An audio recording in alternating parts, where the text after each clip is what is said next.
Hallelujah hallelujah praise the lord. ఇంతవరకు మనం ఆరాధనలో భాగముగా దేవుని స్తుతించున్నాము, ఆరాధించున్నాము, ఆయనను మహిమపరిచున్నాము. ఇప్పుడు కొద్ది నిమిషములో వాక్యమును ధ్యానించుకుందాం. వాక్యపు వెలుగులోంచి అనేకమైన విషయాలను మనం తెలుసుకుందాం. ప్రార్థనతో యొక్క వాక్యమును ప్రారంభించుకుందాం. నిన్న నేడు నిరంతరం ఏకైతిగా ఉన్న మా దేవ, నీకే వందనాలు, స్తోత్రాలు చెల్లిస్తున్నాము నాయన. ఇప్పుడు నీ వాక్యము ధ్యానిస్తుండగా మాట్లాడేది నేను కాదు, కానీ మీరే నన్ను బలపరిచి, నన్ను స్వస్థపరిచి, ఆరోగ్యం ఇచ్చి, శక్తినిచ్చి మీరు మాట్లాడమని, కేవలం నేను నిమిత్త మాత్రుడను, అల్పుడను, అయోగ్యుడను, ఎందుకు పనికిరాని వాడని తండ్రి ప్రభు, అటువంటి నన్ను మీరు ఏర్పాటు చేసుకుని నీ వాక్యమును విత్తడానికి ఇచ్చిన గొప్ప భాగ్యాన్ని బట్టి నీకు వందనాలు, స్తోత్రాలు చేస్తున్నాము నాయన. మీరే మాట్లాడండి ప్రభు. మీరు మాట్లాడుతుండగా అనేక మంది వాక్యాన్ని వినడానికి నీ కృపా సహాయం దయచేయండి. వినగల చెవులను, గ్రహించగలిగేటటువంటి హృదయమును వారికి దయచేయండి ప్రభు. ఇవి నా మాటలు కాదు నాయన, దైవ గ్రంథములోని, పరిశుద్ధ గ్రంథములోని మాటలని అనేక మంది ఈ మాటల మీద విశ్వాసం ఉంచి విశ్వాసములో ముందుకు కొనసాగడానికి, ఆత్మీయ జీవితములో బలముగా ఎదగడానికి నీ సహాయమును, నీ కృపను, నీ కాపుదలను మా ప్రియబడులందరికీ దయచేయండి. యేసు నామములో ప్రార్థిస్తున్నాం తండ్రి, ఆమేన్, ఆమేన్. ఈరోజు మన వాక్యం ధ్యానాంశం ఏమనగా విశ్వాసము చాలా గొప్పది. చెప్పండి, విశ్వాసము చాలా గొప్పది. విశ్వాసం అనగా ఏమిటి? విశ్వాసం అనగా, ఇటు చూడండి అందరం, విశ్వాసం అనగా నమ్మకం. విశ్వాసం అనగా నమ్మకం అనేది చాలా గొప్పదట.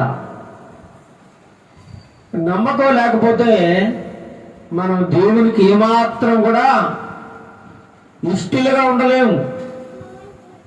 నువ్వు దేవునికి ఇష్టమైన వాడుగా ఉండాలంటే ముందు ఆయన నమ్మాలి. ఎలా నమ్మాలట?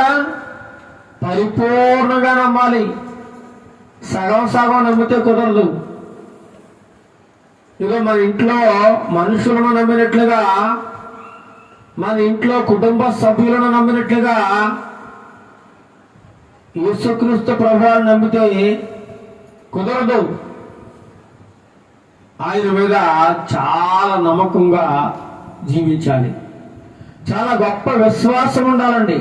అందుచేత ఈరోజు మనం విశ్వాసం గురించి మాట్లాడుకుంటా ఉన్నాం. విశ్వాసం అట చాలా గొప్పది. బిలీవ్ ఈజ్ చాలా గ్రేట్. నమ్మకం అనేది చాలా గొప్పది. ఈ ప్రపంచంలో కూడా చాలా గొప్పది ఏంటంటే నమ్మకం. ఈ నమ్మకం కానీ కోల్పోయామా చాలా ప్రమాదకరం అండి. ఒక్కసారి కానీ నమ్మకం పోయిందంటే చాలా ప్రమాదకరం. అందుచేతనే బంధాలు, బాంధవ్యాలు, బంధుత్వాలు, కుటుంబ సభ్యుల మీద ప్రేమలు, అనురాగాలు నిలబడాలంటే వారి మధ్య ఏముండాలండి? బలమైన నమ్మకం ఉండాలి. ఆ నమ్మకం అనేది చాలా గొప్పదట. విశ్వాసము చాలా గొప్పది.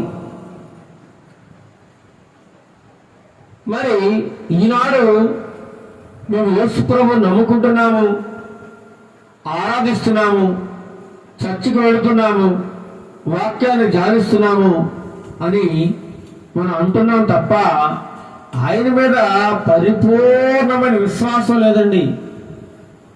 మన బ్రతుకులు, మన జీవితాలు ఎలా ఉన్నాయంటే ఏ ఎండ కాకూడదన్నట్లుగా ఉన్నాయి. ఏంట కాకూడదు అంటే ఎలా పడితే అలా మారిపోతా ఉన్నాం. ఒక రకమైన స్థిరత్వం లేదు. ఆ విశ్వాసములో అటు ఇటు ఊగుసలాడుతూ ఉన్నాం. కొంతసేపు లోకములో, కొద్దిసేపు సంఘములో. ఈ మధ్యకాలంలో చూసినట్లయితే చాలా మంది సంఘానికి వెళుతున్న వారు కూడా భయంకరమైన లోకములో కలిసిపోయి ఆటపాటలతో చిందులేస్తూ భయంకరమైన ఈ లోక సంబంధమైన దేవతలను ఆరాధిస్తూ అదే క్రమంలో చర్చికి కూడా వెళ్తా ఉన్నారని ఎంత విచారకరమో చూడండి. ఎక్కువ శాతం మంది ఈరోజు అటు ఇటు తిరిగేవారు ఎవరున్నారంటే క్రైస్తవులే. సగం లోకంలో, సగం దేవుడిలో, సగం సగం భక్తి మంది. సగం అప్పటి వరకు ప్రార్థన చేస్తాడు, చక్కగా బయటకు రాగానే సిగరెట్, మందు. అప్పటి వరకు చక్కగా గొప్ప ప్రార్థన చేస్తాడు, పాటలు పాడతాడు. తర్వాత బయటకు వచ్చిన తర్వాత లోకంలో ఉన్న అలవాట్లు మానలేడు. ఎంత విచారకరం చూడండి. ఇక విశ్వాసము ఏమైనా మంచి గొప్పదంటారా? అది అలాంటి విశ్వాసము దేవుని మీద ఏమైనా గొప్పదా? అది విశ్వాసమే కాదండి. అది దేవునికి ఇష్టమైన విశ్వాసం అసలే కాదది. నువ్వు ఉంటే ఎలా ఉండాలట? వెచ్చగానే ఉండు, లేదా చల్లగానే ఉండు. నువ్వు ఉంటే ఆ విగ్రహ సంబంధమైన వాటిలోకి వెళ్ళిపో, డాన్సులు వేసుకో, ఎగురు, పూజించుకో, ఎవరొద్దారు నిన్ను. లేదా నిష్ఠగా భక్తి చేయాలనుకుంటే యేసుక్రీస్తు ప్రభు వారిని పరిపూర్ణమైన విశ్వాసంతో ఆయన ఆరాధించు. అంతేగాని సగం లోకంలో ఉంటాను, సగం దేవునిలో ఉంటాను అంటే కుదరదంటున్నాడు దేవుడు. ఉంటే వెచ్చగానే ఉండవు, చల్లగానే ఉండవు. నూనె వెచ్చని స్థితిలో ఉన్నావంటే నీ ముఖం మీద కాండ్రకిచ్చి ఉమ్మేస్తా అంటున్నాడు. ఎవరో? నేను కాదండి, దేవుడే. దేవుడే నీ ముఖం మీద ఉమ్మేసేస్తారట, ఉమ్మేస్తాడు. పాటలు పాడేవాళ్ళు ఈ క్రైస్తవులే, ప్రార్థన చేసేవాళ్ళు ఈ క్రైస్తవులే, అక్కడ డాన్స్ లేసి ఎగిరేవాళ్ళు కూడా ఈ క్రైస్తవులే, అక్కడ భోజనాలు తినేవాళ్ళు కూడా ఈ క్రైస్తవులే, అక్కడ చిందులు వేసేవాళ్ళు కూడా ఈ క్రైస్తవులే. ఇక్కడ ఉంటారు, అక్కడ ఉంటారు, ఏది వదలరండి, ఏది పోనీరు, అన్నీ కావాలి వీళ్ళకి, క్రైస్తవులకి. అందుకే ఇలాంటి వాళ్ళ మీద ముఖం మీద కాండ్రకి ఉమ్మేసేస్తాడు దేవుడు. ఉమ్మేస్తాను, నీది ఒక బ్రతుకేనా అంటున్నాడు దేవుడు. అలాంటి బ్రతుకు బ్రతకూడదు.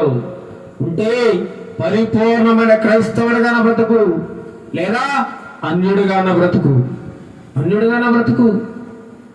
నీకు పూర్తి స్వేచ్ఛనిచ్చేది దేవుడు. నీ ఇష్టానుసారంగా నువ్వు ఎలా కావాలంటే అలా ఉండొచ్చు, బలవంతం లేదు. ఒకవేళ నేను ప్రభువును నమ్ముకుంటున్నాను అని నువ్వు అనుకున్నట్లయితే రూల్స్ అండ్ కండిషన్స్ కంపల్సరీ పాటించి తీరాలి. నువ్వు అక్కడికి వెళ్ళకూడదంటే నేను ఎవరు పిలిచినా, ఎవరు ప్రేరేపించినా అక్కడికి ₹1 ఇస్తాను వెళ్ళకూడదు. నువ్వు అది తినకూడదంటే ఎంత కష్టం వచ్చినా నీ పీకి మీద కత్తి పెట్టినా సరే తినకూడదు. అలాంటి పరిపూర్ణమైన విశ్వాసం కలిగి ఉండాలండి. అందుకే విశ్వాసం చాలా గొప్పది, చాలా గ్రేట్, చాలా గొప్పది. దేవుని భక్తి అనేది విశ్వాసం మీద మాత్రమే నడుస్తూ ఉంది. యేసు ప్రభు వారు కూడా అనేక సార్లు విశ్వాసము మీద మాట్లాడారండి. విశ్వాసం ఉంచుచున్నావా, నమ్ముచున్నావా, ఇదే మాట మాట్లాడారు. అయ్యా నేను స్వస్థపరచు అని అనేక రకరకాల రోగులు ఆయన దగ్గరకు వచ్చి ఆయనకు మొరపెట్టుకున్నప్పుడు నువ్వు విశ్వాసం ఉంచుచున్నావా, నేను స్వస్థపరచగలనని నువ్వు నమ్ముచున్నావా అన్నాడు దేవుడు. అవును ప్రభా, నేను నమ్ముతున్నానా అంటే నీ విశ్వాసము చొప్పున నీకు స్వస్థత కలుగునుగాక, నీకు జరుగునుగాక అన్నాడు యేసు ప్రభు. మరి అలాంటి గొప్ప విశ్వాసాన్ని ఇలాంటి క్రైస్తవులు చాలా చులకన చేసి మాట్లాడుతున్నారు, చులకనగా చూస్తున్నారు.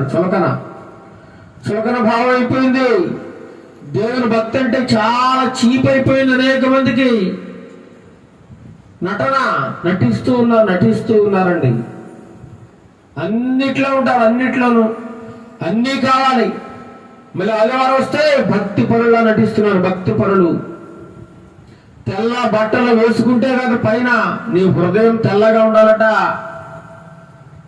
పై పేరు నువ్వు ఎంత సబ్బు రాసుకున్నదినా నీ మురికి పై చర్మం మీద మురికి మాత్రమే పోతుంది తప్ప నీ హృదయంలో ఉన్నటువంటి మురికి పోవాలంటే యేసుక్రీస్తు ప్రభువారి మీద పరిపూర్ణమైన విశ్వాసం ఉంచాలి.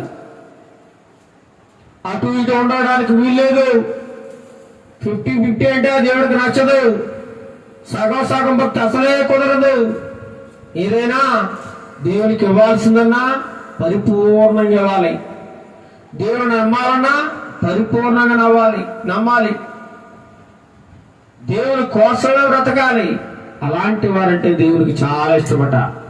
చూద్దాం వాక్యంలో నుండి నువ్వు ఎలా ఉన్నావో, విశ్వాసములో మనం ఎలా ఉన్నామో, మనం దేవుని పిల్లలుగా పిలువబడాలంటే మనం ఏం చేయాలి అనే విషయాన్ని మనం తెలుసుకుందాం. యోహాను సువార్త మొదటి అధ్యాయము 12వ వచనం చదవండి. యోహాను సువార్త మొదటి అధ్యాయము 12వ వచనం. తన్ను ఎందరు అంగీకరించిరో వారికందరికీ, అనగా తన నామమునందు విశ్వాసము ఉంచిన వారికి దేవుని పిల్లలగుటకు ఆయన అధికారం అనుగ్రహించను. ఇక్కడ చాలా స్పష్టంగా దేవుడు మాట్లాడుతూ ఉన్నారంటే, ఎవరైతే ఆయనను అంగీకరిస్తారో, ఇలాంటి అంగీకారం పరిపూర్ణమైన అంగీకారం. చూడండి, ఒక వ్యక్తి ఒక అమ్మాయిని వివాహం చేసుకున్నాడు అనుకోండి, పరిపూర్ణమైన ఇష్టంతో చేసుకుంటాడా, లేదంటే సగం ఇష్టంతో చేసుకుంటాడా? ఇష్టం ఉంటేనే చేసుకుంటాడు ఆ అమ్మాయిని, అంతే తప్ప ఇష్టం లేనప్పుడు ఏమాత్రం చేసుకోడు. సగం ఇష్టం పనిచేయదు. అలాగే దేవుని మీద పరిపూర్ణమైన నమ్మకం కావాలట. ఆయన్ని ఎవరైతే అంగీకరిస్తారో వారందరికీ కూడా, అనగా తన నామమునందు, తన నామం అంటే ఏ నామం? భూలోకంలో ఎన్నో నామాలు ఉన్నాయండి, చాలా నామాలు ఉన్నాయి. ఏ నామములోను మనకు రక్షణ లేదు. వాక్యం సెలవిస్తుంది అన్నమాట కాదు. యేసు నామములోనే నీకు రక్షణ. తన నామమునందు విశ్వాసం ఉంచిన వారికి, ఏముంచిన వారికి? విశ్వాసం అండి. దేవుడు కోరుకునేది మన నుండి విశ్వాసం.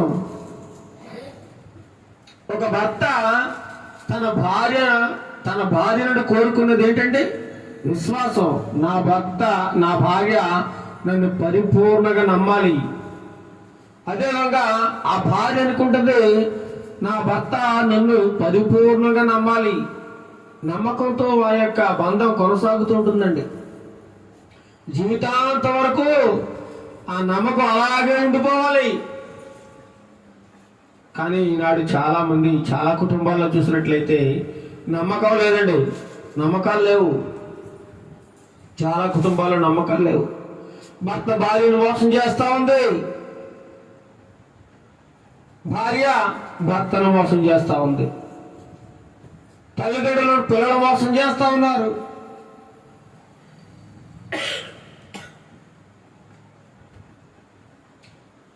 నమ్మకం లేకుండా పోతుంది.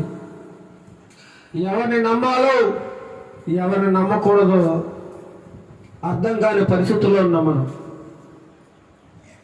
ఈ లోకంలో మనుషులను నమ్మించి ఏం చేస్తారంటే మోసం చేస్తా ఉన్నారు.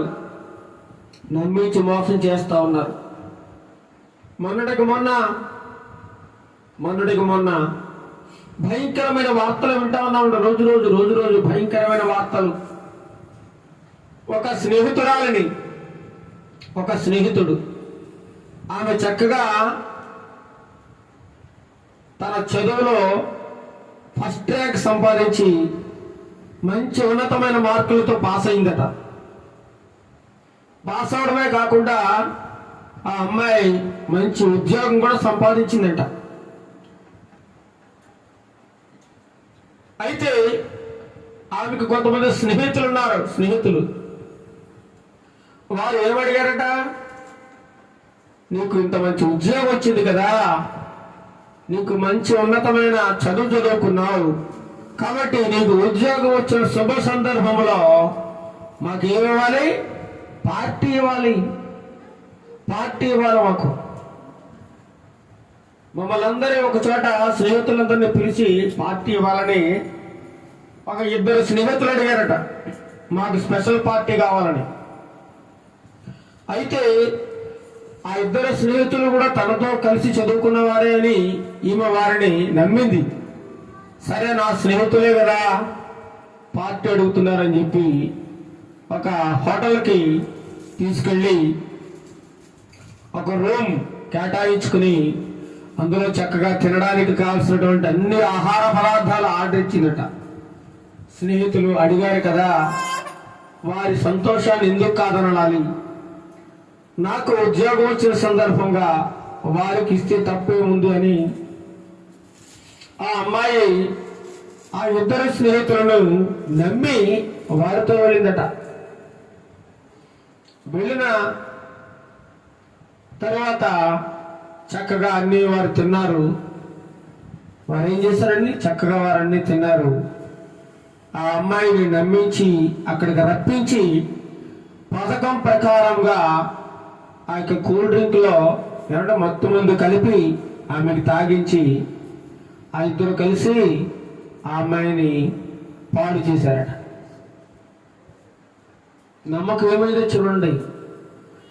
నా స్నేహితులు చాలా మంచివారు, గొప్పవారు అని నమ్మి వారితో వెళ్ళింది. చివరికి ఏం చేశారండి? నమ్మించే వాళ్ళు చెరిచేశారంతే, పాడు చేశారు. కాబట్టి ఈ లోకంలో ఎవరిని నమ్మాలన్నా చాలా భయంగా ఉందండి. ఎవరు నమ్మాలో అర్థం కాని పరిస్థితుల్లో మనం ఉన్నాం. చాలా నమ్మకంగా నటిస్తూ ఉంటారు, మాట్లాడుతూ ఉంటారు. ఇక నీ మీద నాకు ఎంత ప్రేమ ఉందంటే చెప్పలేము, అంత ప్రేమ ఉందంటారు. కానీ అంతా ఒట్టి నాటకం, భ్రమ. అవసరం కోసం ఏదో ఆశించి నటిస్తూ జీవిస్తూ ఈ విశ్వాసం అనే ఈ నమ్మకాన్ని వమ్ము చేస్తూ ఉన్నారు అనేక మంది. అయితే ఇక్కడ దేవుని వాక్యం సెలవిస్తూ ఉంది, తన నామములో ఎవరైతే విశ్వాసం ఉంచుతారో, ఇంకా విశ్వాసం ఎటువంటి అనుమానం ఉండకూడదు. అలాంటి వారందరూ కూడా ఒక గొప్ప హోదా ఇచ్చేసాడు దేవుడు. ఏంటా హోదా? ఈ లోకంలో పెద్ద హోదా ఏంటండి? రాష్ట్రపతి పెద్ద హోదా అది. ప్రపంచ అధ్యక్షుడు హోదా అది. ముఖ్యమంత్రి హోదా, కలెక్టర్ హోదా, మంత్రి హోదా, ఇలా రకరకాల ఈ లోకంలో ఎన్నో హోదాలు ఉన్నాయి. ఆ హోదాలో ఉన్న వారికి చాలా గౌరవ మర్యాదలు జరుగుతాయి, చాలా పేరు ప్రఖ్యాతలు ఉంటాయి. అయితే దేవుడు మనకు కూడా ఒక హోదా ఇస్తా ఉన్నాడు, చాలా గొప్ప హోదా. అది ఏంటో తెలుసా? అది దేవుని యొక్క బిడ్డ అని అనిపించుకోడు, దేవుని కుమారుడు, దేవుని కుమార్తె అని అనిపించుకునే గొప్ప హోదా. దేవుడు ఎవరండి? యేసుక్రీస్తు ప్రభు వారు మహాచక్రవర్తి, రాజు ఆయన. మరి మనం ఆయనందు పరిపూర్ణమైన విశ్వాసం ఉంచితే మనం కూడా రాజకుమారులం, రాజకుమార్తెలం. అటువంటి గొప్ప హోదా దేవుడు మనకి ఇవ్వబోతా ఉన్నాడు, ఇస్తూ ఉన్నాడు. ఎటువంటి అధికారం అట? దేవుని పిల్లలయ్యే అధికారం. ఈలోక అధికారం కొంతకాలం ఉంటుందండి, కొంతకాలం, ఒక 5 సంవత్సరాలు.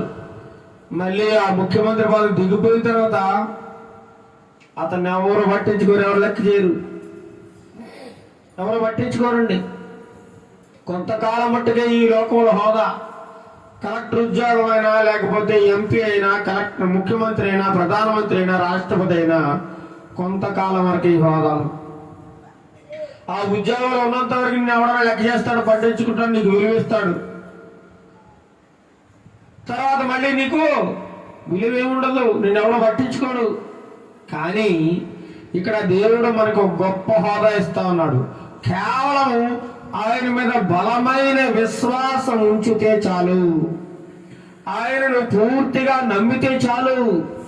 అలాంటి వారందరికీ కూడా నా బిడ్డ అయ్యే అధికారము, నా కుమారుడు, నా కుమార్తె అయ్యే అధికారము దేవుడే ఇచ్చేస్తా ఉన్నాడండి. ఎంత గొప్ప భాగ్యమో చూడండి.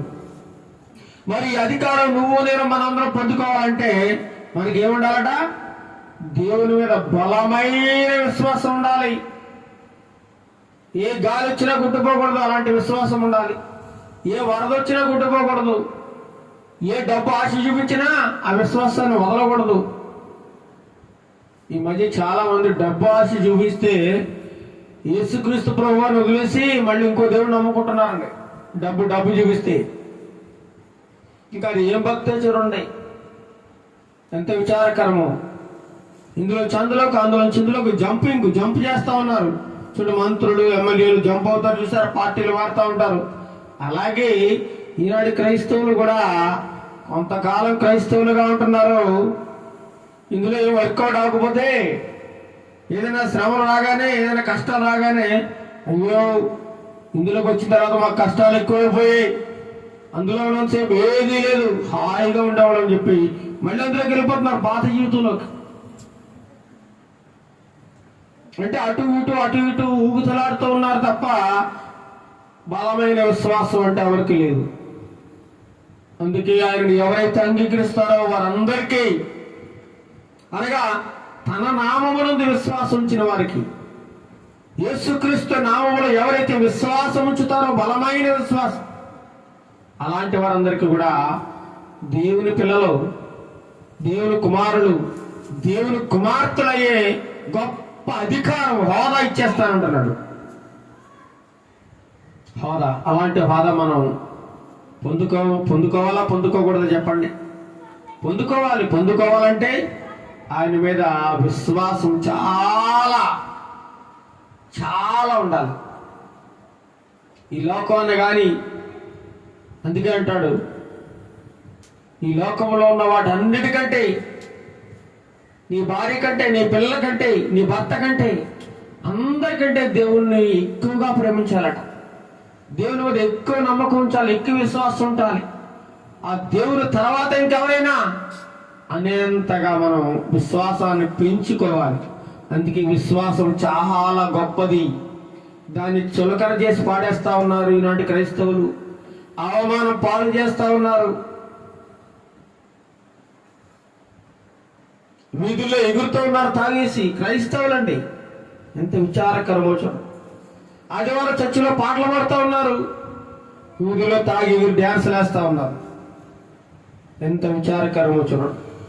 ప్రతి గ్రామంలో, ప్రతి పట్టణంలో ఇదే జరుగుతూ ఉంది. ఇంకేముంది విశ్వాసం చెప్పండి? యోహాను సువార్త 3వ అధ్యాయం 16వ వచనం చూడండి.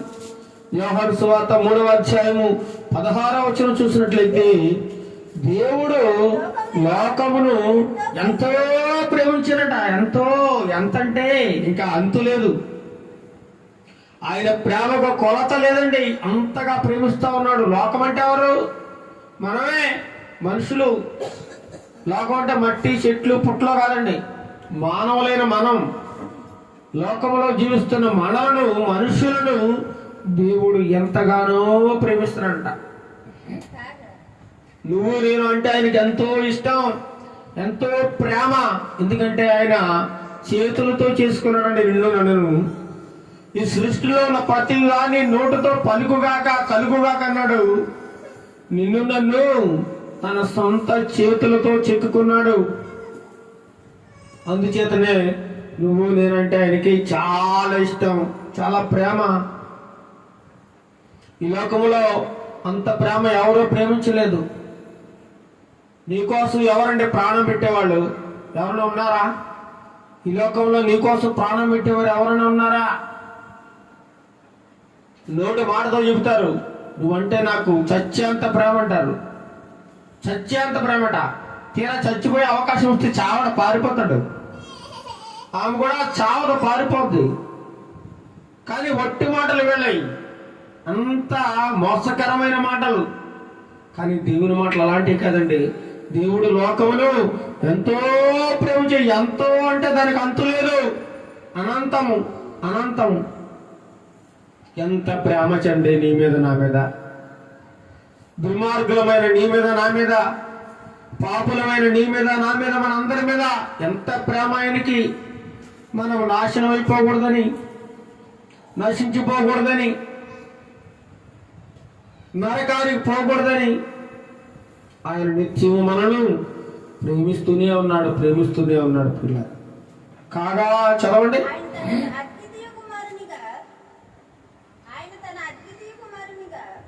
కాగా ఆయన తన అద్వితీయ కుమారునిగా పుట్టిన వాని యందు విశ్వాసముంచు ప్రతివాడును నశింపక నిత్య జీవము పొందినట్లు ఆయనను అనుగ్రహించను. ఏంటట? ఆయన అద్వితీయ కుమారునిగా పుట్టిన ఎవరు? అద్వితీయ కుమారునిగా పుట్టిన వాళ్ళు ఎవరు? యేసుక్రీస్తు ప్రభువారు. ఆ యేసుక్రీస్తు ప్రభువారి మీద నువ్వు ఎవరైతే విశ్వాసం ఉంచుతారో వాళ్ళందరూ కూడా నశించిపోరట, నాశనమైపోరట. ఈ ప్రపంచ చరిత్రలో యేసుక్రీస్తు ప్రభువారిని నమ్ముకుని పాడైపోయినాడు కానీ, నాశనమైపోయినాడు కానీ ఏ ఒక్కడూ లేడండి, ఏ ఒక్కడూ లేడు. ఆయనందు విశ్వాసం ప్రతివాడు నశింపక ఏం పొందుకుంటాడు? నిత్య జీవం పొందుకుంటాడు. నిత్య జీవం. ఈ లోకంలో నీకు నిత్య జీవం ఎవ్వడవలేడండి, ఎక్కడా దొరకదు. నీకు మనశ్శాంతి ఎక్కడా దొరకదు, నీకు ఆదరణ ఎక్కడా దొరకదు, నీకు మంచి ఓదార్పు ఎక్కడా దొరకదు. ఈ లోకంలో యేసయ్య దగ్గర దొరుకుతుంది. నువ్వు బాధలో ఉన్నప్పుడు కానీ, కష్టంలో ఉన్నప్పుడు కానీ, నష్టంలో ఉన్నప్పుడు కానీ, అనారోగ్య పరిస్థితుల్లో ఉన్నప్పుడు కానీ నేను ధైర్యపరిచేది, ఆదరించేది, ఓదార్చేది దేవుని వాక్యం మాత్రమే. ఆ యేసయ్య కృప మాత్రమే మనల్ని రక్షించేది. చూడండి, ఆయన లోకాన్ని ఎంతగానో ప్రేమిస్తూ ఉన్నాడు.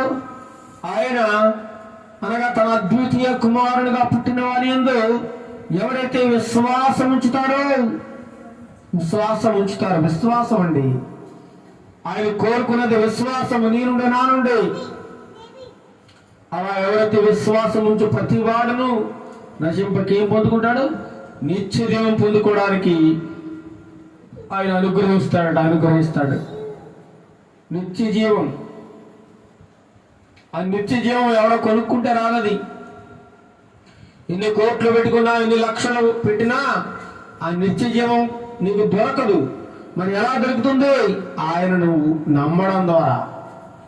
ఆయనను పరిపూర్ణంగా ఎవరైతే నమ్ముతారో ఆ నిత్య జీవాన్ని ఆయన ఉచితంగా ఇచ్చేస్తాడు. ఫ్రీ అండి. రక్షణ నీకు ఉచితం. ఆయన నిన్ను నన్ను వెలపెట్టి కొనుక్కున్నాడు, ఎంతో ధనం వెచ్చించుకున్నాడు. ఎంత ధనం తెలుసా? ఆయన చివరి రక్తపు బొట్టు వరకు, ఆయన సిలువలో కాచిన చివరి రక్తపు బొట్టు వరకు కూడా నిన్ను నన్ను కొనుక్కున్నాడు, కాచి. అంత ప్రేమను అంటే నేనంటే ఈ లోకంలో ఎవరు చూపించలేరు అంత ప్రేమ. అందుచేతనే ఆయన ముందు పరిపూర్ణమైన విశ్వాసం ఉంచాలి, గొప్ప విశ్వాసాన్ని కలిగి ఉండాలి. చూడండి, అదే యోహాను సువార్త 3వ అధ్యాయం 36వ వచనం. 3వ అధ్యాయం 36వ వచనం. కుమారుని యందు విశ్వాసం ఉంచేవాడే నిత్య జీవము గలవాడు. ఎవరి మీద విశ్వాసం ఉంచాలంటే కుమారుని యందు. ఎవరా కుమారుడు? యేసుక్రీస్తు ప్రభువారు. ఆయన దేవాది దేవుని యొక్క కుమారుడు. నన్ను ఎంతగానో ప్రేమించి ఆ పరలోకము నుండి భూలోకానికి మానవ రూపిగా మనుష్య రూపము ధరించి వచ్చిన దైవ కుమారుడండి. అందుచేతనే ఆ కుమారుని ఎవరైతే విశ్వాసం ఉంచుతారో వారు నిత్య జీవం కలిగి ఉంటారట. నిత్య జీవం కలిగి ఉంటారు.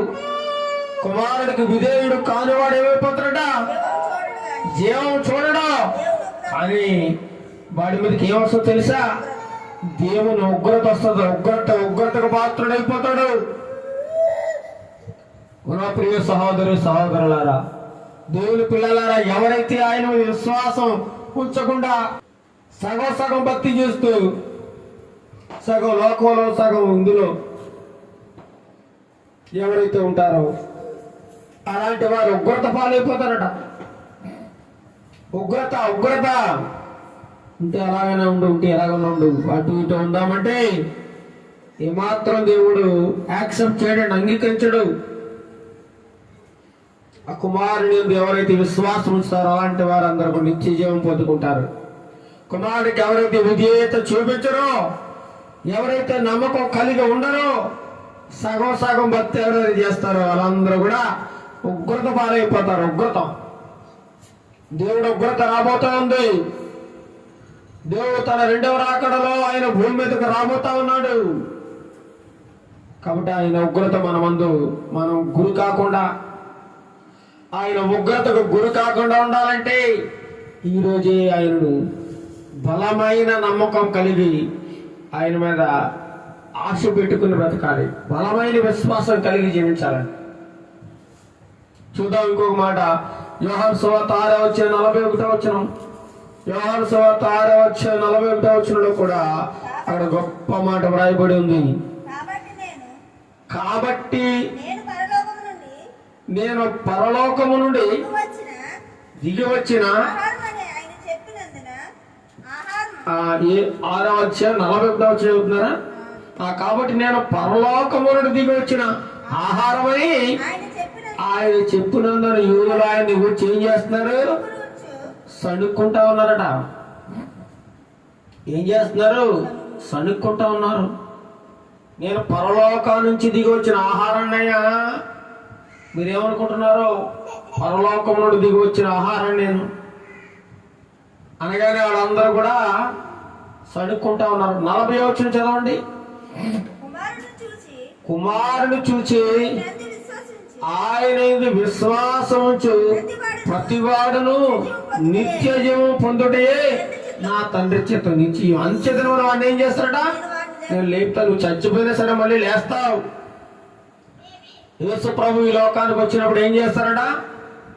యేసు ప్రభు ఎవరైతే బలమైన విశ్వాసం ఉంచి నమ్మకం ఉంచి పరిపూర్ణ భక్తి చేసి ఎవరైతే చనిపోతారో, ఎవరైతే సమాధి చేయబడతారో అలాంటి వారందరూ కూడా యేసు ప్రభు తన రెండవ రాకడలో సమాధిలోంచి లేపబడతారు. వాళ్ళందరూ అంత్యదినమున వారిని ఏం చేస్తాడు? దేవుడు సమాధిలో వాళ్ళందరూ లేపుతాడు. మరి బతుకున్న వాళ్ళు ఆయన ముఖాముఖిగా చూస్తారు. అలా చూసి ఆయనతో పాటు వెళ్ళిపోతారండి. తీసుకుని వెళ్ళిపోతారట. మహిమ శరీరములుగా మారిపోతాయి మన శరీరములు. అంత అవకాశం ఉందండి. ఆయన మీద విశ్వాసం ఉంచితే ఆయన అంత్య దినాన్ని లేపుతాడట. నిత్య జీవాన్ని పొందడమే ఆయన తండ్రి యొక్క చిత్తం. తండ్రి ఏం కోరుకుంటున్నాడు? మనందరికి నిత్య జీవం ఇవ్వాలని కోరుకుంటున్నాడు. ఆ నిత్య జీవాన్ని ఎలా ఇవ్వాలనుకుంటున్నాడు? విశ్వాసము ద్వారా, బలమైన విశ్వాసం ఉంచడం ద్వారా ఆ నిత్య జీవాన్ని నువ్వు నేను మనందరం పొందుకుంటాం. 7:38 కూడా చదవండి. 7:38 అదే యోహాను సువార్త. నా యందు విశ్వాసం ఉంచి వాడెవడో లేఖనము చెప్పినట్లు వాని కడుపులో నుండి జీవ జల నదులు పారునని దగ్గరగా చెప్పను. ఎవరు చెప్తున్నారండి మాటలు? యేసుక్రీస్తు ప్రభువారు. ఎవరైతే నా యందు విశ్వాసం ఉంచుతాడో, విశ్వాసం నమ్మకం అండి. అలా ఎవరైతే గట్టి నమ్మకాన్ని కలిగి ఉంటాడో వాడట వారి కడుపులోంచట జీవజల నదులు ఊరతాయట, ఉబ్బుకుతూ ఉంటాయట. వాడి నోట్లోంచి మంచి మాటలే వస్తాయి. వాడి ఆలోచనలు, వాడి ప్రవర్తన విధానం అంతా కూడా మంచిగానే ఉంటుంది. జీవజల నదులు ఊరతాయి. ఎంత గొప్ప అవకాశం ఇస్తున్నాడో చూడండి దేవుడు. విశ్వాసం ఉంచాలి, నమ్మాలి ఆయన మీద. ఇది ఆషామాషి దేవుడు కాదండి.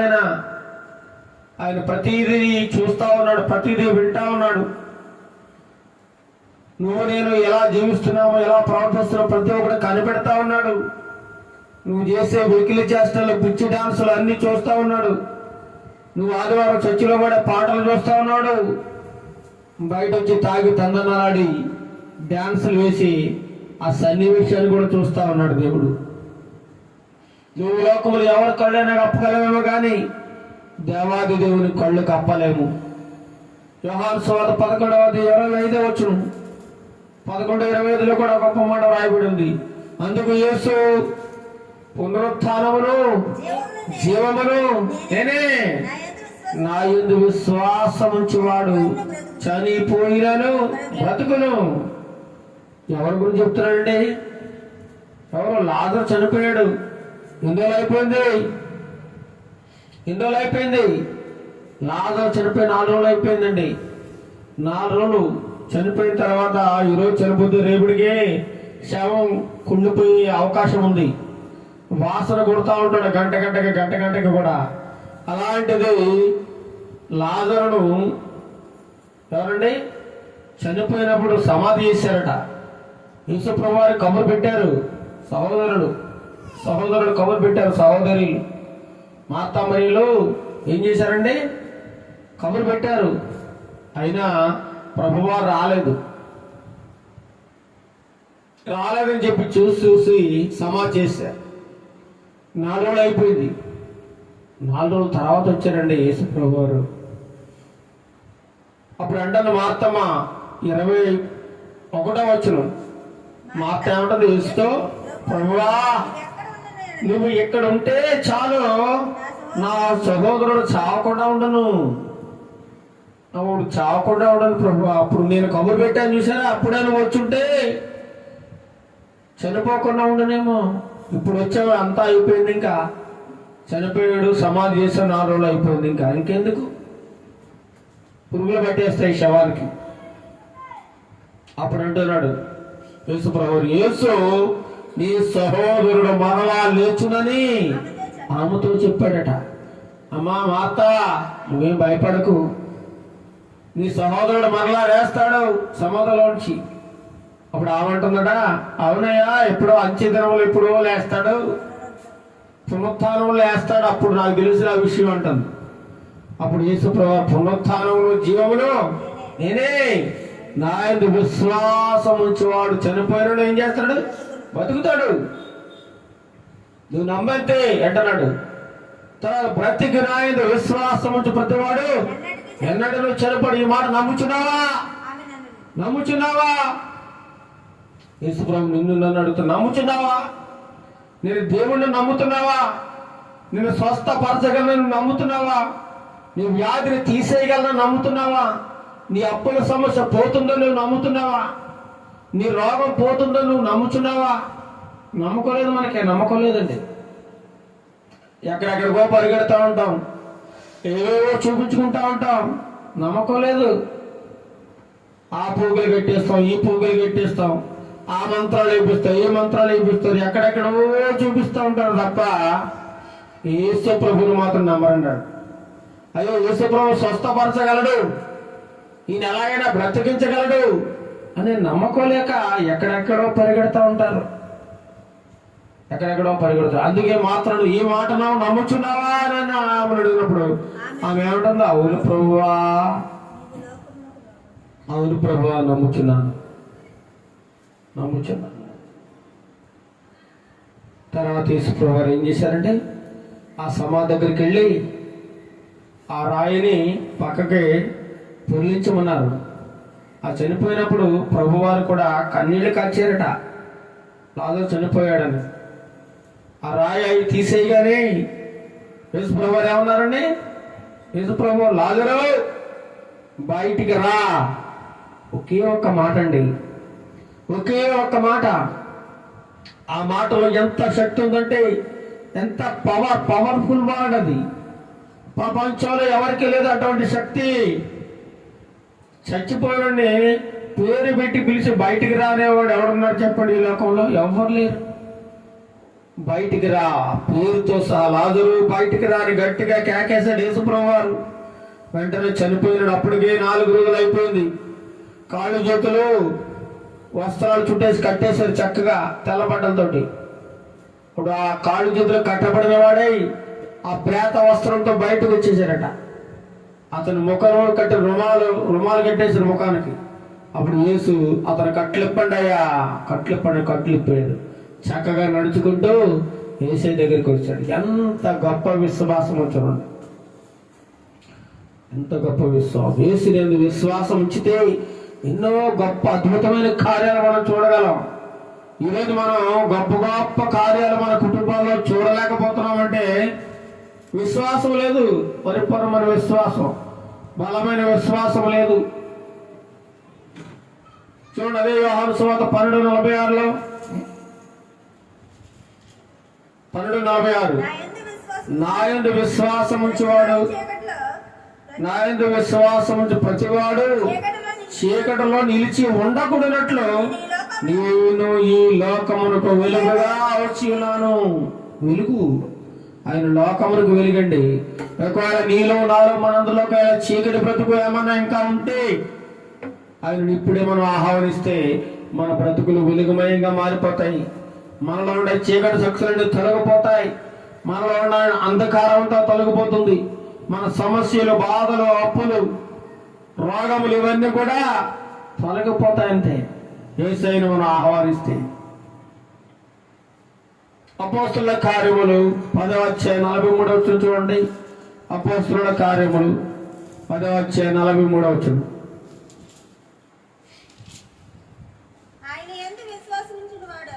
ఆయన యందు విశ్వాసం ఉంచేవాడెవడో వాడు ఆయన నామమూలముగా పాప క్షమాపణ పొందునని ప్రవక్తలందరూ ఆయన గురించి సాక్ష్యం ఇస్తున్నారట. ఎవరి యందు విశ్వాసం ఉంచాలి? ఆయన అంటే ఎవరు? యేసుక్రీస్తు ప్రభువారు. ఆయన ఎవరైతే విశ్వాసం ఉంచుతారో వారందరికీ కూడా పాప క్షమాపణ. నువ్వు పాపం చేసినట్లయితే నీ పాపాలన్నీ కూడా ఆయన కడిగేస్తారండి. నీ పాపాలన్నీ క్షమించేస్తాడు. నువ్వు అంతకుముందు యేసు ప్రభువారని తెలియక ముందు, ఎరగక ముందు ఎన్ని పాపాలు చేసావో, ఎన్ని దుర్మార్గమైన పనులు చేసావో, ఎంతమందిని బాధ పెట్టావో, ఎంతమందిని పాడు చేసావో, ఎప్పుడైతే నువ్వు యేసుక్రీస్తు ప్రభువారిని పరిపూర్ణంగా నమ్ముకుని, ప్రభువా నేను పాపిని తప్పు చేశానని చెప్పి నీ తప్పులు ఒప్పుకున్నావో, ఆయన సన్నిధిలో ఏడ్చావో, ఆయన నమ్మకం ఉంచావో, వెంటనే నీ పాపాలన్నీ కూడా ఆయన కడిగేస్తాడు. ఒకటో తీసేస్తాడు. అంత గొప్ప దేవుడు. కేవలం నమ్మకం ఉంచడం ద్వారా విశ్వాసం అందుకే చాలా గొప్పదండి. అపోస్తుల కార్యం 16:31 చూడండి. అపోస్తుల కార్యం 16:31. అందుకు వారు ప్రభువైన యేసునందు విశ్వాసం ఉంచము, అప్పుడు నీవును నీ ఇంటి వారును రక్షణ పొందుదురని చెప్పి. ఎవరితో చెప్తున్నాడు? చెరసాల నాయకుడితో చెప్తా ఉన్నాడు. పౌలు గారిని, శీల గారిని పట్టుకుని చెరసాల్లో వేశారు. చెరసాల్లో వేస్తే ఆ చెరసాల్లో పౌలు గారు, శీల గారు వాళ్ళ కాళ్ళకు బొండ వేసి బిగించేశారు. అయితే మధ్యరాత్రి సమయంలో పౌలు గారు, శీల గారు ఏం చేస్తారండి? మంచి గొరకబడి నిద్రపోతున్నారా? లేదండి, వారు లేచి చక్కగా దేవునికి ప్రార్థిస్తూ, చక్కగా కీర్తనలు పాడుచు ఆరాధిస్తూ ఉన్నారట. పక్కనున్న ఖైదీలందరూ హాయిగా వింటా ఉన్నారు దేవుని సువార్తను. అప్పుడు అకస్మాత్తుగా మహాభూకంపం వచ్చేసింది. చెరసాల పురాదులన్నీ అదిరిపోయాయి. వెంటనే తలుపులన్నీ కూడా ఏం చేశాయట? తీర్చేసుకున్నాయట. తీర్చేసుకుని పౌలు గారు, శీల గారిని ఏదైతే బంధించేశారో ఆ బంధకాల సంఖ్యలన్నీ తెగిపోయాయి వాడంతటవే, అన్నీ ఊడిపోయాయి. సంఘం వీరి కోసం ప్రార్థన చేస్తా ఉంది. చెరసాల్లో పౌలు సీల గారు ప్రార్థన చేస్తా ఉన్నారు. ఎంత గొప్ప విశ్వాసం చూడండి. అదే మనకి చిన్న కష్టం వస్తే ఎక్కడున్నాడు దేవుడు? దేవుడు ఉంటే ఇలా ఎందుకు జరుగుతుంది? దేవుడు ఉంటే నాకు ఈ కష్టాలు ఎందుకు? దేవుడు ఉంటే ఈ బాధలు ఎందుకు? దేవుడు ఉంటే మా కుటుంబంలో ఇంత శోధన ఎందుకు? మా కుటుంబంలో అప్పులు ఎందుకు అని మనం అయితే ఏడుస్తూ కూర్చుంటాం. కానీ పౌలు సీల గారు చెరసాల్లో జైల్లో ఉండి వాడు ఏడలేదండి. చెరసాల్లో ఉండి ఏడలేదు. సంతోషంతో కీర్తనలు పాడుతూ ప్రార్థనలు చేస్తూ ఎంతో హాయిగా ఉన్నారు. అలా ఎంజాయ్ చేస్తున్నారు. జైల్లో ఉండి వాడికి ఎంజాయ్ ఉంటుందండి. వీళ్ళు ఎంత సంతోషంగా ఉన్నారు చూడండి. జైల్లో ఉన్న సంగతి మర్చిపోయి హాయిగా ఆయన స్తుతిస్తూ ఉన్నారట. వెంటనే దేవుడి శక్తి వచ్చేసిందంటే పెద్ద భూకంపం వచ్చేసింది. చెరసాల పునాదులు అదిరిపోయాయట, తలుపులన్నీ తెరుచుకున్నాయంట, వీళ్ళ బంధకాలన్నీ కూడా ఊడిపోయాట. అందులో చెరసాల నాయకుడు లేచేసాడు ఈ సౌండ్కి. ఈ బాబు ఏం జరిగిపోతుంది లేచేసి తలుపులన్నీ తెరిచేసి ఉన్నాయి. ఎవరు తెరిచారు? ఏమైపోయింది? ఖైదీలందరూ పారిపోయాడు. బాబు నేనేం చేయను, నా ఉద్యోగం పోతున్నాడు, చంపేస్తారు అనుకుని ఎంతో భయపడిపోయి కత్తి తీసుకుని ఇంక నా బతుకెందుకని చచ్చిపోయాడు, పొడి చేసుకోపోయాడు చెరసాల నాయకుడు. వాడు పౌలు సీల గారు ఏమన్నారట? మీరేం అయ్యా చెరసాల నాయకుడా, నువ్వేం చేసుకోకు, నీ కత్తితో నువ్వు పొడుచుకుని చావద్దు, మేము ఇక్కడే ఉన్నాం, ఎక్కడికి మారిపోలేదు. అప్పుడు దీపం తెచ్చి లోపలికి వచ్చి చూసి వణుకుతూ పౌలు గారిని సీల గారిని చూశాడట. వెంటనే కాళ్ళ మీద పడిపోయాడట. చెరసాల నాయకుడు కాళ్ళ మీద పడిపోయాడు. అప్పుడు వారిని బయటికి తీసుకొచ్చి అయ్యారా అప్పుడు అంటున్నాడు, రక్షణ పొందాలంటే నేను ఏం చేయాలి? కళ్ళారా చూశాడు అద్భుతాన్ని. చెరసాల అంతవరకు యేసుప్రభు అంటే ఎవరో తెలియదు, దేవుడు అంటే తెలియదు, ఒక అన్యుడు. అలాంటి వ్యక్తి ఎప్పుడైతే ఆ అద్భుతమైన కార్యములు దేవుని శక్తిని ఆ చెరసాల నాయకుడు చూడగలిగాడో వెంటనే ఇతనిలో బలమైన విశ్వాసం వచ్చింది. దేవుని మీద పరిపూర్ణమైన నమ్మకం కలిగింది. అయ్యా నేను కూడా రక్షణ పొందుకుంటాను, ఆ రక్షణ పొందుకోవాలంటే నేను ఏం చేయాలి అని అన్నప్పుడు పౌలు గారు అంటున్నారు, ప్రభువైన యేసునందు విశ్వాసం ఉంచయ్యా, ప్రభువుని నమ్ముకో చాలు, అప్పుడు నువ్వు నీ కుటుంబం అందరూ కూడా రక్షణ పొందుకుంటారు. విశ్వాసం అంత గొప్పదండి. విశ్వాసం చాలా గొప్పది. దాన్ని చులకన చేసి తక్కువ చేసి చూడకు అంటున్నాడు దేవుడు. రోమీయులకు రాసిన పత్రిక 1వ అధ్యాయము 17వ వచనం. రోమీయులకు రాసిన పత్రిక 1వ అధ్యాయము 17వ వచనంలో కూడా ఎందుకైనా తీయాలి. రోమీయులకు రాసిన పత్రిక 1వ అధ్యాయము 17వ వచనం. ఎందుకనగా నీతిమంతుడు విశ్వాసములముగా జీవించునని వ్రాయబడిన ప్రకారము విశ్వాసమూలముగా అంతకంతకు విశ్వాసము కలిగినట్లు దేవుని నీతి దాని యందు బాయిలు పరచబడుచున్నది. నీతిమంతుడు ఎలా బతుకుతారట? కోట్లతో బతికేడు, లేదా ఆస్తుపాస్తులతో బతకలేడు. ఈనాడు చూసినట్లయితే మనము ఎంతో ఆస్తుపాస్తులు కలిగి ఉన్నవారు కోటీశ్వరులు ఏమైపోతున్నారండి? పెట్టెల్లా రాలిపోతా ఉన్నారండి. పెట్టెల్లా రాలిపోతా ఉన్నారు. నీ కోట్లో నీ ఆస్తి, నీ అంతస్తు, నీ బంగారం, నీ వెండి నిన్ను కాపాడలేదు. నువ్వు దాన్ని నమ్ముకున్నావా, నువ్వు నాశనం అయిపోతావు. మరి ఎవరు నమ్మాలి? దేవుని మాత్రమే నమ్మాలి. దేవుని మీద మాత్రం విశ్వాసం ఉంచాలి. అప్పుడు నువ్వు కుటుంబం అంతా కూడా రక్షింపడు. నీతిమంతుడు విశ్వాసం మూలంగానే బతుకుతాడు తప్ప ఈ లోకంలో ఉన్నటువంటి ఆస్తుపాస్తుల వల్ల ఏమాత్రం బతకడని వాక్యం సెలవిస్తాను. రోమీయులకు రాసిన 3వ అధ్యాయం 28వ వచనం. 3:28.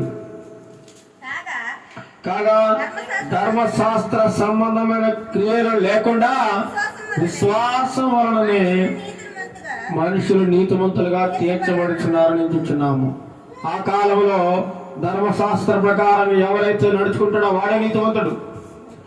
మోషే గారి ద్వారా ధర్మశాస్త్రం ఇవ్వబడింది. ఇశ్రాయేలు ప్రజలకు రూల్స్ ఇవ్వబడ్డాయి. ఆ రూల్స్ ప్రకారం ఎవరైతే నడుచుకుంటారో వాడే నీతివంతుడు.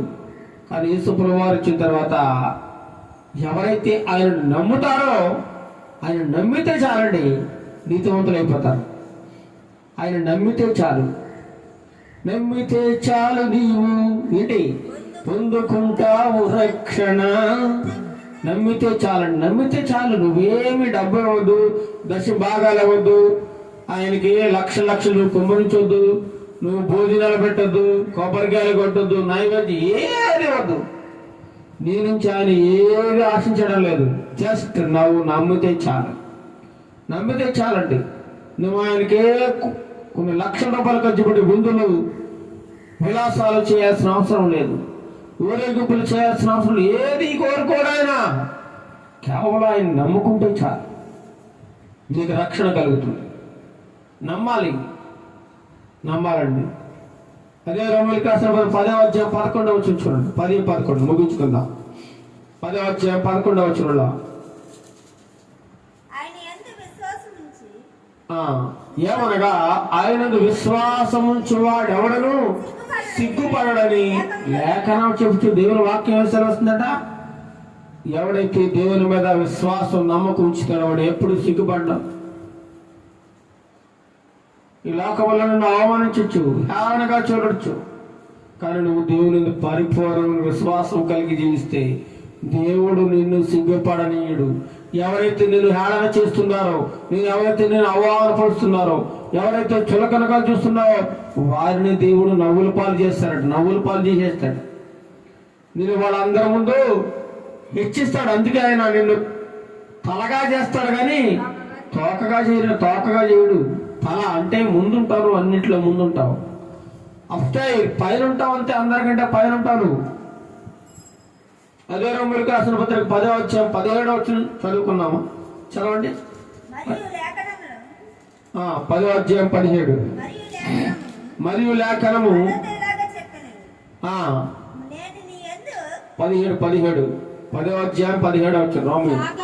కాగా వినుట వలన విశ్వాసము కలుగును, వినుట క్రీస్తును కూర్చున్న మాట వలన కలుగును. నువ్వు దేవుని మాటలు ఎంత వింటే నీకు అంత మేలండి. ఈ లోకంలో సోదులు విన్నావనుకో, వాళ్ళ మాటలు వీళ్ళ మాటలు విన్నావనుకో నాశనం తప్ప ఇంకేం ఉండదండి. నువ్వు ఎంతసేపు ఏ మాట వినాలంట? దేవుని మాటే, దేవుని మాట.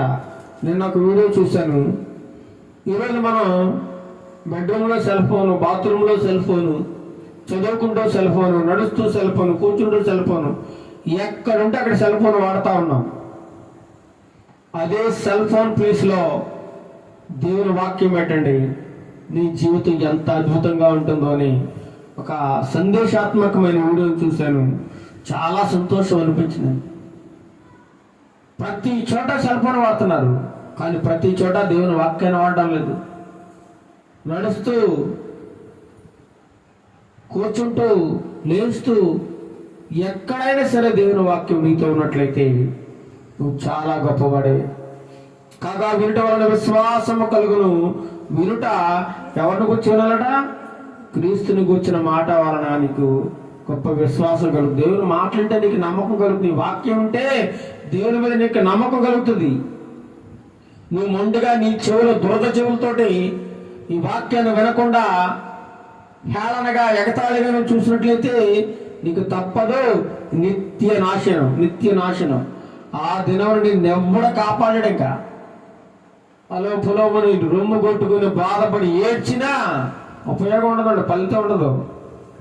ఈరోజు నువ్వు చెప్పబడే వాక్యాలు నువ్వు వినాలి, నమ్మకం ఉంచాలి, వాక్యానికి లోపడాలి, భయపడాలి, ఆయన పరిపూర్ణమైన విశ్వాసం ఉంచాలి.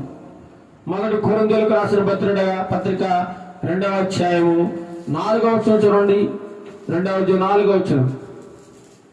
మీ విశ్వాసము మనుషుల జ్ఞానమును ఆధారము చేసుకొనగా దేవుని శక్తిని ఆధారం చేసుకొని ఉండవలను. మనుషులు మీద నమ్మకం పెట్టుకుని మనుషుల జ్ఞానాన్ని ఆధారం చేసుకుని వాళ్ళేదో గొప్పవాళ్ళు వీళ్ళేదో గొప్పవాళ్ళు అని చెప్పి వాళ్ళని నమ్మడం వల్ల నీకు ఎటువంటి ప్రయోజనము లేదు. మనుషుల శక్తి వ్యర్థం. దేవుని శక్తిని ఆధారం చేసుకుని ఉన్నట్లయితే నువ్వు చాలా పరిపూర్ణమైన విశ్వాసం కలిగిన వాడిగా ఉంటావట. దేవుని శక్తిని ఆధారం చేసుకుని మనం ముందుకు సాగిపోవాలి విశ్వాసంలో. 2 కొరింథీయులకు రాసిన పత్రిక 13వ అధ్యాయం 5వ వచనంలో కూడా విశ్వాసం గురించి చక్కని మాట రాయబడి ఉంది. 2 కొరింథీయులకు రాసిన పత్రిక 13వ అధ్యాయం 5వ వచనంలో,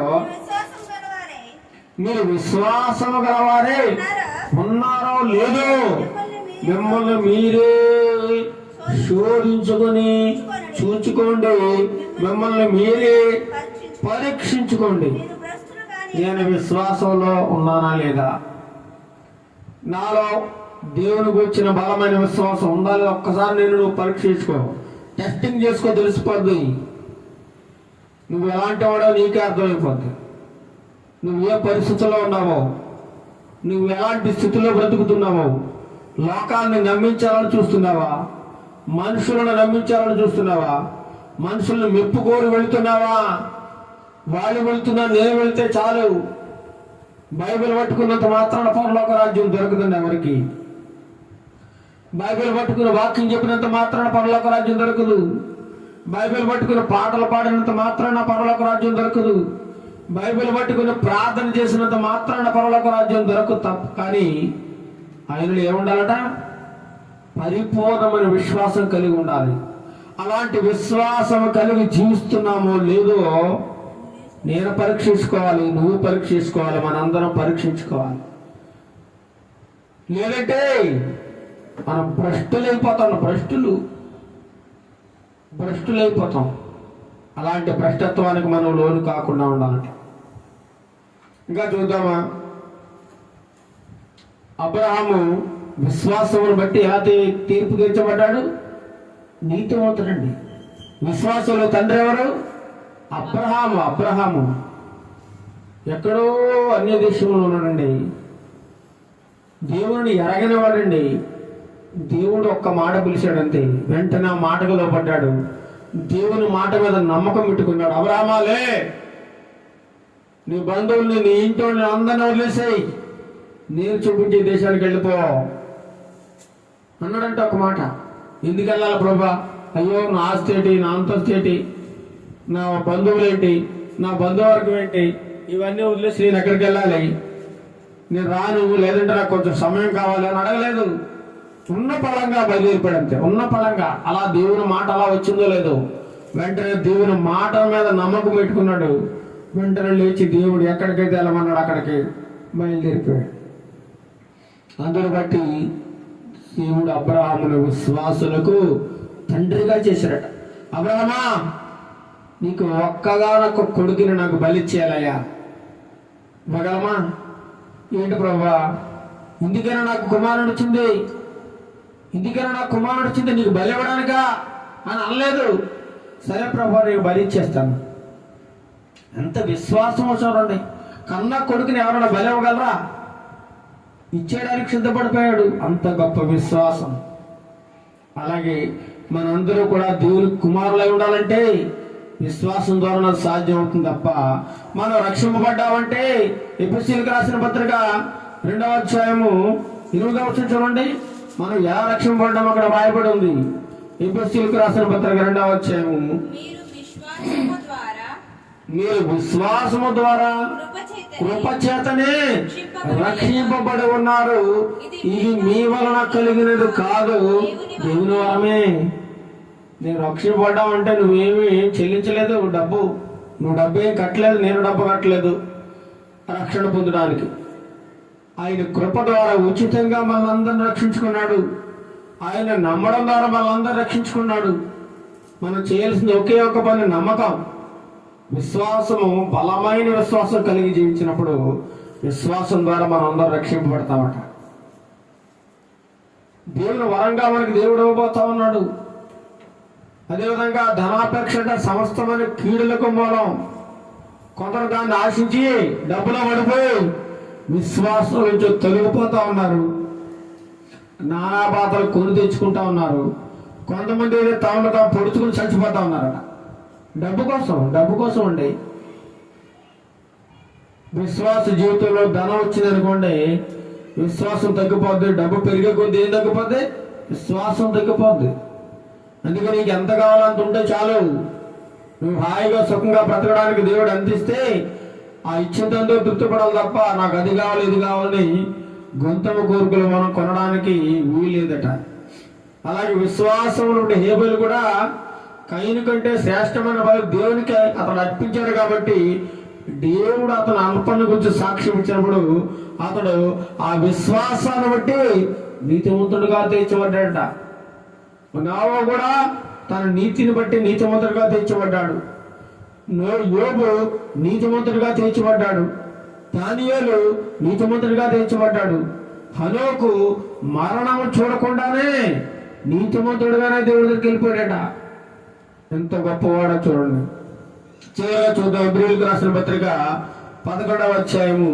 హెబ్రీయులకు రాసిన పత్రిక 11వ అధ్యాయము 6వ వచనం. 11వ అధ్యాయం 6వ వచనం త్వరగా చేయాలి. విశ్వాసము లేకుండా దేవునికి ఇష్టడైనట అసాధ్యం. అండి. నాకు దేవుడు అంటే చాలా ఇష్టం అండి.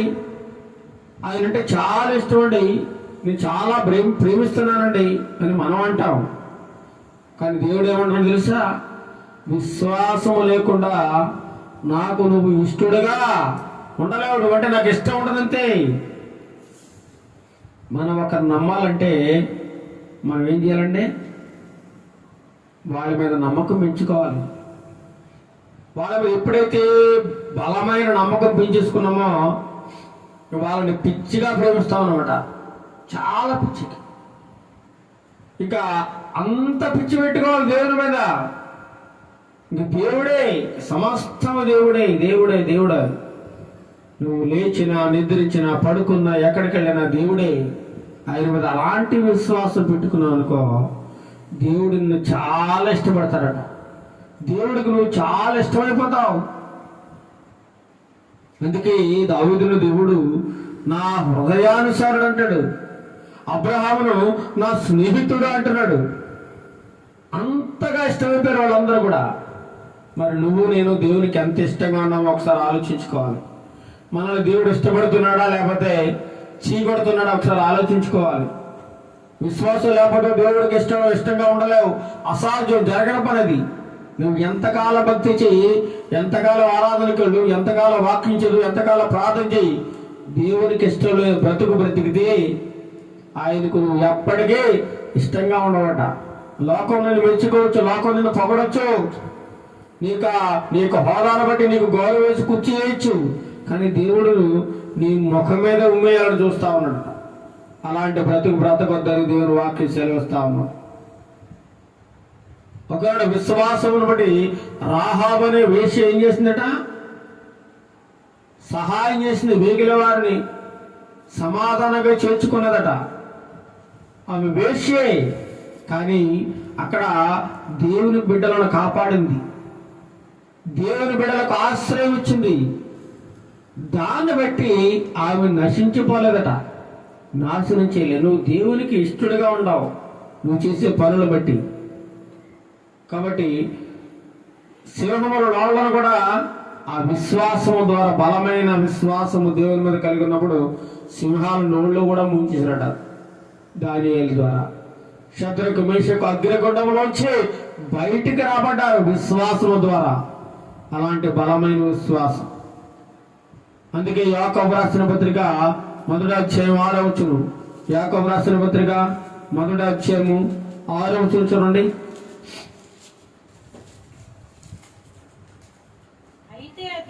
అయితే అతడు ఏమాత్రము సందేహింపక విశ్వాసముతో అడుగవలడు. సందేహించువాడు గాలి చేత రేపబడి ఎగిరిపడు సముద్ర తరంగమును పోలి ఉన్నాడు. అట్టి మనుషుడు దిమనస్కుడై తన సమస్త మార్గములను అస్తురుడు కనుక ప్రభువు వలన తనకేమైనా దొరుకునని తలంచుకొనరాదు, వాడికి అవకాశం లేదట. సందేహంతో, అనుమానంతో, విశ్వాసం లేకుండా దేవుడిని అడగకూడదట. ఇది జరుగుతుందా జరగదా, దేవుడి కార్యాన్ని చేస్తాడా చెయ్యడా, నాకు అప్పు పుట్టదా, నా బాధ పోతుందా పోదా, ఈ ప్రార్థన వింటాడా వినడా అనే అపనమ్మకంతో చేయకూడదు. ప్రతి ఒక్కటి కూడా ఏం చేయాలట? నమ్మకంతో చేయాలి, పరిపూర్ణమైన నమ్మకంతో అడగాలి. అప్పుడు దేవుడు మన జీవితాల్లో గొప్ప కార్యాన్ని చేస్తాడు, గొప్ప కార్యాన్ని. ఇర్మియా గ్రంథము 3వ అధ్యాయము 22వ వచనం చదువుకొని ముగించుకుందాం. ఇర్మియా గ్రంథము 3వ అధ్యాయము 22వ వచనం. ఇర్మియా గ్రంథం 3వ అధ్యాయము 22వ వచనం చదువు. భ్రష్టులైన బిడ్డలారా తిరిగి రండి, మీ అవిశ్వాసం నేను బాగు చేసేదని అంటున్నాడు. ఎవరో ఎలాంటి బిడ్డలంటే భ్రష్టులైన బిడ్డలారా ఏమంటున్నాడు? విశ్వాసం లేని అందరూ కూడా భ్రష్టులు, అవిశ్వాసులు, నమ్మకం ఉండదండి. తోమా ఒకరోజు యేసు ప్రభువారు తిరిగి లేచిన తర్వాత శిష్యులందరూ చూశారు. తోమా లేడు ఆ టైంలో. మేమందరూ యేసు ప్రభువారిని చూసామయ్యా, ఆయన సమాధిలో వచ్చి తిరిగి లేచాడంటే ఊరుకోండి, నమ్మను నేను, చనిపోయిన దేవుడు సమాధి చేసేసినాడు, మన కళ్ళ ముందే చనిపోయాడు, ఎలా లేస్తాడు, నేను నమ్మను అన్నాడు. మరి ఎలా నమ్ముతావయ్యా? ఆయన చూడాలి, చూసి ఆయన చేతుల్లో మేకులు కొట్టారు చూసావా, ఆ రంధ్రాల గాయాలు ఉన్నాయో లేదో, గాయాలు వీలు పెట్టి చూడాలి నేను. ఆయన పక్కలో బళ్ళెంపడి పొడిచారు కదా, ఆనవాళ్ళు ఆ గుర్తుగా ఆ పక్కలో ఏలు పెట్టి చెయ్యి పెట్టి చూడాలి, అప్పుడుగా నేను నమ్మనన్నాడు. ఎంత అపనమ్మకస్తులో చూడండి. దేవునితో తిరిగి, దేవునితో తిని, దేవునితో సహవాసం చేసిన యేసు ప్రభువారి శిష్యుడే ఆయన నమ్మలేదు. అప్పుడు ఒకానొక రోజు యేసు ప్రభువారు ప్రత్యక్షమైపోయి, తోమా ఇగో చూడు, నా గాయాల్లో వేలు పెట్టి చూడుంటే నిజంగానే వేలు పెట్టి చూశారండి. నా ప్రక్కలో నీ చేయి పెట్టి చూడుంటే నిజంగానే ప్రక్కలో వేలు పెట్టి చూశాడు. అంత నమ్మకం లేదు, నమ్మలేదు. తోమా, నువ్వు చూసి నమ్మావు, నీకంటే చూడకరమని వారు ఎంతో ధన్యులు. అంటే మనం ఈ లెక్కన మన ధన్యులో కాదు చూడండి, చాలా గొప్ప ధన్యులు. ఎందుకంటే మనం ఆయన చూడలేదు, ఆయన శిలువ మరణాన్ని చూడలేదు, ఆయన స్వరూపాన్ని చూడలేదు, ఆయన బోధన మనం వినలేదు, కానీ ఆయన దేవుడే మనం నమ్ముతున్నాం. మనం చాలా ధన్యులు అంట, చాలా ధన్యులు. కాబట్టి విశ్వాసం చాలా గొప్పదని ఈరోజు మనం తెలుసుకుంటా ఉన్నాం. విశ్వాసం, నమ్మకం ఎవరైతే దేవుని బలంగా ఉంచుతారో వారు వారి యొక్క జీవితాల్లో బలమైన కార్యాలు చూస్తారు, అద్భుతాలు చూస్తారు, ఆశ్చర్యకార్యాలు చూస్తారు. విశ్వాసంతో ఈ కొండల్ని సముద్రంలో పడిపోద్ది. అంటే నీకు విశ్వాసం ఉండాలి. అందుకంటాడు ఆవగింజంత విశ్వాసం ఉంటే చాలంట. ఆవగింజంత విశ్వాసం కూడా మనకు లేదు, కనబడలేదు దేవుని దృష్టిలో. మనం 2 పడవల మీద నడుస్తూ ఉన్నాం, 2 పడవల మీద అటు ఇటు కొంతసేపు లోకంలో దేవుల్లో. ఇలాంటి జీవితం జీవించకూడదని దేవుడు ఈ యొక్క ఆదివారపు పునరుత్థానపు ఆరాధనలో దేవుడు మనందరితో మాట్లాడుతున్నాడు, హెచ్చరిస్తా ఉన్నాడు. కాబట్టి మనం నిరంతరం మన విశ్వాసాన్ని పెంచుకుంటూ పోవాలి. పెంచుకుంటూ బలమైన విశ్వాసం కలిగి ఉన్నప్పుడే దేవుని యొక్క శక్తి ఏంటో మనం చూడగలుగుతాం. ఆయన ఎంత గొప్పవాడో, ఆయన మహిమేంటో మనం తెలుసుకోగలుగుతాం. దేవునికి విశ్వాసం లేకపోతే ఏమాత్రం ఇష్టంగా మనం ఉండలేమట. ఆయనకి ఇష్టమైన వారంగా మనం ఉండాలంటే ఆయన ఎందుకు పరిపూర్ణమైన విశ్వాసం కలిగి జీవించాలని దేవుడు ఉదయకాల సమయం అందరితో మాట్లాడుతున్నాడు. దేవుడు యొక్క గొప్ప మాటలను దేవుడు దీవించి ఆశీర్వదించును గాక. అనారోగ్య పరిస్థితులు ఉన్నప్పటికీ కూడా, గొంతురాని పరిస్థితులు ఉన్నప్పటికీ కూడా దేవుడు తన వాక్యాన్ని చక్కగా వివరించి మాట్లాడినందుకు దేవునికి వందనాలు స్తోత్రాలు చెల్లిస్తూ ఉన్నాను. ప్రార్థన చేసుకుందాం. సర్వకృపానిధికి మా ప్రియ తండ్రి, నీకే వందనాలు స్తోత్రాలు చూస్తున్నాం నాన్న. ఇంతవరకు నీ వాక్యపు వెలుగులోంచి విశ్వాసమును గూర్చి అనేకమైన విషయాలు మాకు బయలుపరిచినందుకు, బోధించినందుకు నీకు వందనాలు, స్తోత్రాలు చేస్తున్నాము నాయన. నీ విశ్వాసం ఉంది అని అవిశ్వాసులుగా జీవిస్తున్నాము నాయన. మీ విశ్వాసులమని లోకంలో చెప్పుకుంటూ లోకంలో కలిసిపోయి జీవిస్తున్నాము నాయన. అలాంటి వారిగా మేము బ్రతకుండా పరిపూర్ణమైన విశ్వాసం కలిగి కేవలం నిన్ను మాత్రమే నమ్మి నాయన, నీకోసం మాత్రమే జీవించే బిడ్డలుగా మమ్మల్ని సిద్ధపరచండి ప్రభువా. ఉంటే వెచ్చగా ఉండవు, చల్లగా ఉండు, లేదా నిలువెచ్చని స్థితిలో ఉన్నావంటే నీ ముఖం మీద ఉమ్మి వేస్తానని నువ్వు మాట్లాడుతున్నా ప్రభువా. మేము ఉమ్మి వేయించుకునేవారిగా ఉండకుండా, నీ చేత అసహించుకునేవారిగా ఉండకుండా, నీ చేత విలువేయబడేవారుగా ఉండకుండా, నీ ఉగ్రతకు లోనయ్యే బిడ్డలుగా మేము ఉండకుండా మమ్మల్ని తప్పించండి నాయన, కాపాడండి ప్రభువా. ఎంతమంది నీ బిడ్డల వాక్యాన్ని ఉంటున్నారో ప్రతి ఒక్కరి వాక్యానికి లోబడి నాయన, వాక్యం అంటే భయముతో భక్తితో నీ వాక్యానికి విలువించి నాయన, నీ వాక్యాన్ని నమ్మి నీ వాక్యానుసారంగా జీవించడానికి తగిన సహాయం దయచేయండి, తగిన కృపను దయచేయండి ప్రభువా. నువ్వు చూస్తున్న చిన్న చిన్న తప్పులను మీరు క్షమించండి ఆయన, ప్రేమతో క్షమించండి నాయన. తెలిసి తెలియక అనేకమైన పొరపాట్లు చేస్తూ ఉంటాము నాయన, మమ్మల్ని మన్నించండి. నీ విశ్వాసం నిరంతరం ఎదగడానికి, నీ ఆత్మీయ జీవితం నిరంతరం బలపడడానికి నీ కృపా సహాయం దయచేయండి. మా పాపములు క్షమించండి నాయన. పాపములు క్షమించే అధికారం మీకు ఒక్కడికే ఉంది నాయన. సమస్త పాపములను తండ్రి ప్రభువా క్షమించే దేవుడు నాయన. ఏ ఒక్కరు రక్షించబడడం నీకు ఇష్టం లేదు ప్రభువా. ప్రతి ఒక్కరు రక్షించబడాలనేది నీ కోరిక ప్రభువా, బలమైన కోరిక. నీ బలమైన కోరిక నెరవేర్చండి నాయన. నీ రాకడ సమయంలో మేమందరం నాయన సిద్ధపడి నీ మీద బలమైన విశ్వాసముతో గురి పెట్టుకుని నిరీక్షణ కలిగి జీవించే బిడ్డలుగా, నీకోసం ఎదురు చూసే బిడ్డలుగా మమ్మల్ని అందరినీ సిద్ధపరచమని, ఈ లోకమును, ఈ లోక ఆశలను మాకు అంటకుండా, ఈ లోకంలో కలిసిపోకుండా ప్రత్యేకముగా జీవించడానికి, ప్రత్యేకమైన బిడ్డలుగా జీవించడానికి, పరిపూర్ణమైన విశ్వాసం కలిగి జీవించడానికి, నీ మీదే నమ్మకం పెట్టుకుని బ్రతకడానికి, గురి కలిగి జీవించడానికి తగిన సహాయమును నాకు, మాకు, మా ప్రియ బిడ్డలందరికీ దయచేయడం ప్రభువా. బలమైన విశ్వాసము మమ్మందరికీ దయచేయండి ప్రభువా. సగం భక్తి మా జీవితంలోంచి తీసేయండి ప్రభువా. బలమైన భక్తితో మమ్మల్ని ముందుకు కొనసాగింపజేయండి. విశ్వాసం చాలా గొప్పదనే విషయాన్ని మాకు బోధించేందుకు వందనాలు, స్తోత్రాలు చెల్లిస్తూ నన్ను, నా కుటుంబాన్ని జ్ఞాపకం చేసుకోండి. మా కుటుంబ సభ్యులందరినీ కూడా జ్ఞాపకం చేసుకోండి. నీ ఎడల నీకు ఆయాసకరమైన కార్యములుగా నువ్వు ఏమైనా చేస్తూ ఉంటే ప్రేమతో మన్నించండి బ్రహ్మ. నేను దుఃఖపరుస్తూ గాయపరుస్తుంటే మమ్మల్ని క్షమించండి నాయన, క్షమించండి నాయన.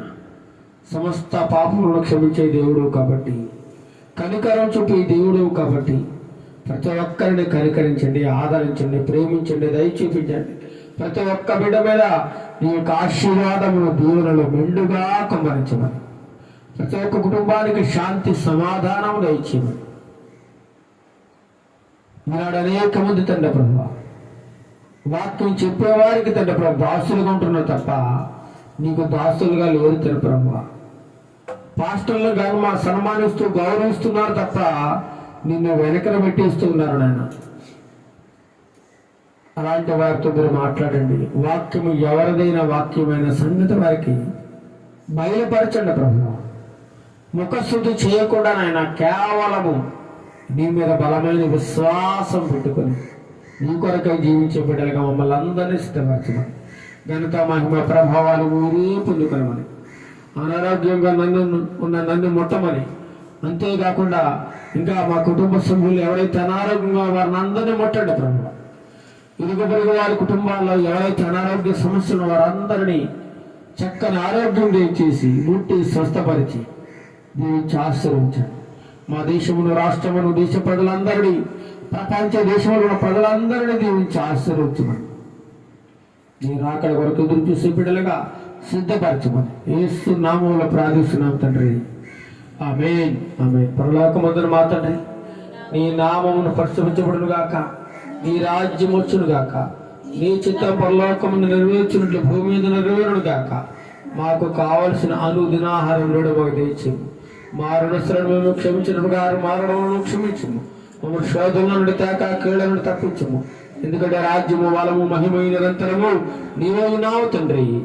ఆమేన్. మన తండ్రి దేవుని ప్రేమయు, మన ప్రభువైన యేసుక్రీస్తు ప్రభువు వారి యొక్క కృపయు, పరిశుద్ధాత్మ దేవుని యొక్క అన్యోన్య సహవాసం ఇప్పుడు ఎల్లప్పుడూ సదాకాలము ప్రపంచంలో ఉన్న మానవాళ్ళందరికీ, మాకును అందరికీ, చేబురుల గ్రామ ప్రజలందరికీ, ప్రతి కుటుంబానికి సదాకాలము తోడేవుడు నడిపించును గాక. ఆమేన్. ఆమేన్. అందరికీ వందనములు. Praise the lord.